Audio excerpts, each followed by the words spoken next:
Hey everybody, welcome to another draw along. Today we're gonna draw this. It's Mike Wazowski from Monsters Inc., but looks like he's having a hard time. He's not as green and cheerful as I imagine him usually. But when I first saw this image, I thought it was interesting. First thing I thought was, oh, what a cool drawing. The second I thought was, oh, that looks kind of hard. And then the more I looked at it, I started to see the shapes, and that made me think, the longer I thought about it, that it made me think that I could draw this, but in stages. So at the very least, what I want to do today is get all the major shapes in for head, arms, legs, eye, mouth, whatnot. Just place those things on the page, and then depending on how I'm feeling, maybe I'll try to take it a little further or cut the video there and revisit it another time.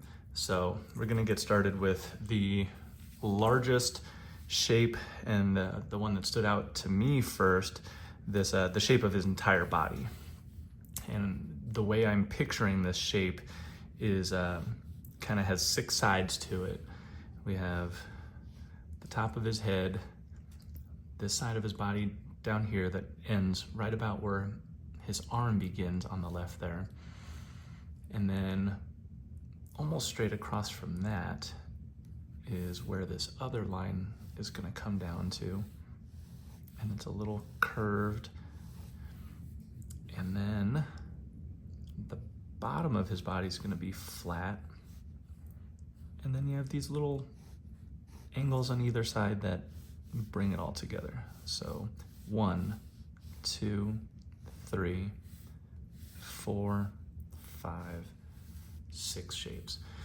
Now, as I'm looking at the image, I am noticing that I have already made this a little tall and a little thinner than I think it is in the image, but we're gonna roll with that. I'm not gonna stress about it. Anyway,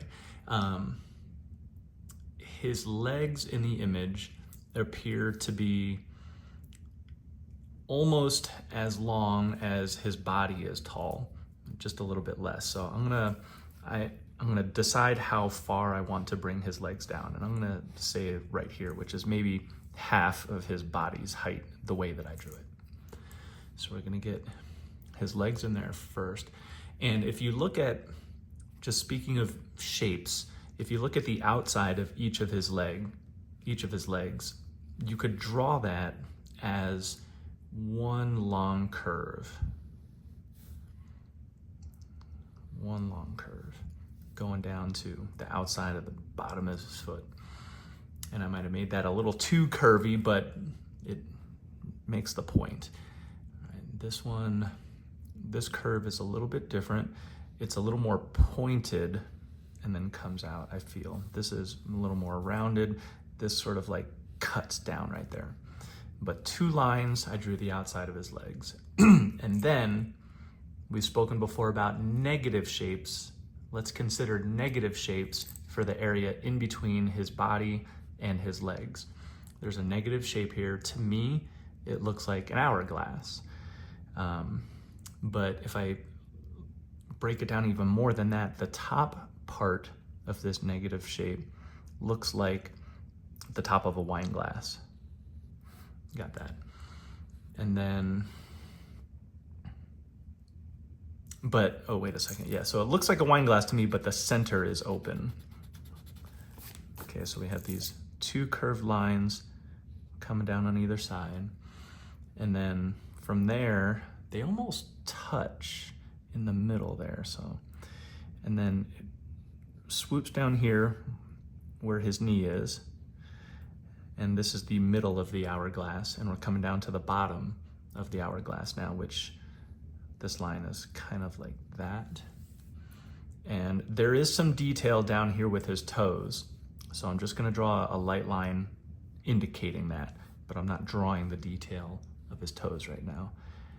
And then, so this swoops down, and then this wraps around like that. So it's just kind of a curved line that way, curved line that way, almost mirror lines on either side. So that's the shape that I'm seeing in between his legs, this negative shape. And then when we go back and we put some more detail in for his knees and his toes, it'll look more like the image. Okay, from here we have his arms, and I think I want to go with the arm on the right first. So, you know what I am gonna do? I am gonna change the shape of this a little bit. So this edge right here, this corner where these two lines meet on either side, I'm gonna raise these points up just a little bit. So I'm gonna bring them up to about there. And then I'm gonna redraw this line, and let's turn this so I can get a nicer stroke there. And redraw that line, okay. And then I'm gonna do the same here. I brought it up, maybe that high, maybe that high. Okay, so from there, we're gonna redraw that line, and then we're gonna redraw this line. Okay, perfect, I like that.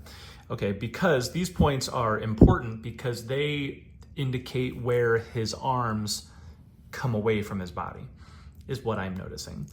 And the reason I wanna start with this right side is because his arm is kind of in perspective, or at least blocked by his hand. So the bit of arm that we can see is pretty short. So that's easier to draw than a longer line. So that's why I'm starting here. And then his hand, I'm not looking at his fingers. I'm not looking at the shading. I'm not trying to figure out where his wrist turns into the palm. I'm not looking at that. I'm looking at this line. I see a line like that. And then over here, I see a line that comes rounded but down. And then over here, basically that. And that's indicating his hand. We'll go back in later and we'll draw the details. Let's move over to the arm on the left. And I am noticing that his arm turns into his hand at the same height as his knee. At the same height as his knee. So I'm gonna draw a line right here. And this is how far the arm is gonna come down. And there is detail in the arm, but we're not worrying about the detail right now. We're drawing a pretty smooth line here. Okay. And then his hand is a great shape. It comes down, say, just a little bit above his heel. So I'm gonna draw another line here. That's how far I want his hand to come down. And his thumb is almost touching his leg. So right about there. I'm just making some points there. So I'm gonna draw his arm on this side, on the inside, is almost, I mean, you could really take it all the way down to the thumb. This could all just be one line. I could have drawn it as one line.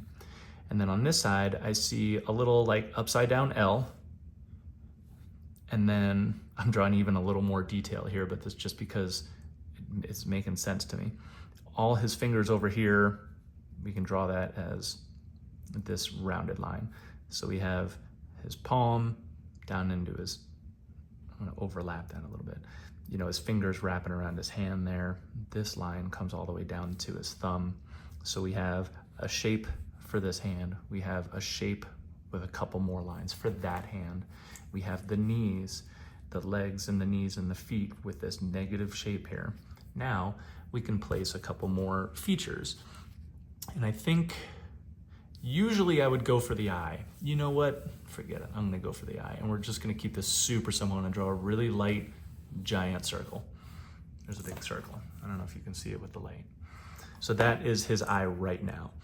There are more shapes in there, and we'll go back and we'll worry about the details. Now I wanna get his mouth. In his mouth, I wanna say the point of his mouth comes down to right about here. And it's a little bit higher on the other side, so all the way across, not quite as close to his body, but so I have the points of his mouth there. This side of the mouth is a little angled. The bottom part of his mouth is curved upwards, I feel. So a little upward curve. And then It's a similar line from the top of this side to meet down here. There's his mouth. So we have,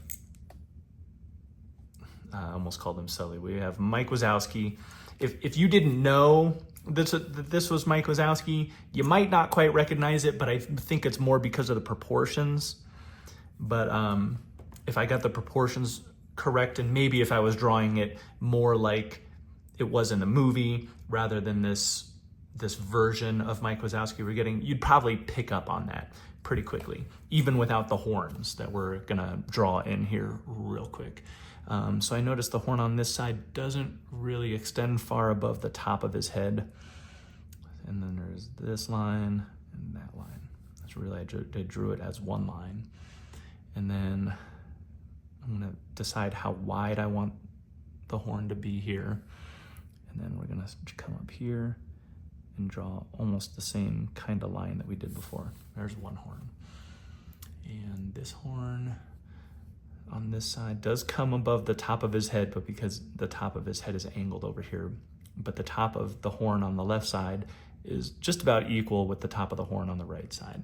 So I'm just gonna keep that in mind. I don't wanna come over here and now draw a giant horn that might look a little lopsided. If that's what you wanna do, that's how you start making it your own. Oh, it's Mike Wazowski, but he has a big horn on this side and a tiny horn on that side. That's my version of Mike Wazowski, but I'm trying to copy as closely as I can this particular image. This line reminds me of a boomerang. And then I want the horn to be that wide where it touches his head. And then over here, another curved line. All right, I like it. And then, you know what I'm gonna draw? I'm gonna draw his pupil and just a little line, little circles for his pupil. No, you know what? That's probably not something I would have drawn. Anyway, without the pupil even, there's the basic shape for this character. This is how you start a drawing. And it took me a long time to realize this, and I'm only kind of still just realizing it, that this drawing that this person did, they may be really good at art and they can sketch this thing out in 10 minutes. This is going on a 13-minute video now, and I have just barely gotten the shape of the whole character. Now, how much more time would it take to go in and add all the details and put some shading in? We'll figure that out another time, because I have made up my mind that I don't want to take this all the way to the end. It's a little bit later in the evening than I'm used to making these videos, and it's my wind down time. So I'm gonna go chill out for a little while. I have this image of Mike Wazowski saved on Pinterest where I get all of the art that I draw. And so we'll revisit this another time. I hope if you drew along, I hope you understood what was going on here and you came up with a version that you're satisfied with, or if you want to tweak it around a little bit, but don't get bogged down in the details just yet. Just enjoy the process, and eventually this will come. You'll be able to sketch this so quickly. Give it a few minutes, give it 5 minutes. You got this basic sketch, and then you can, as you practice, you'll get better, you'll get quicker, you'll be able to create more art, or take your art further in any one drawing session. Anyway, thanks for hanging out with me. I'll see you next time.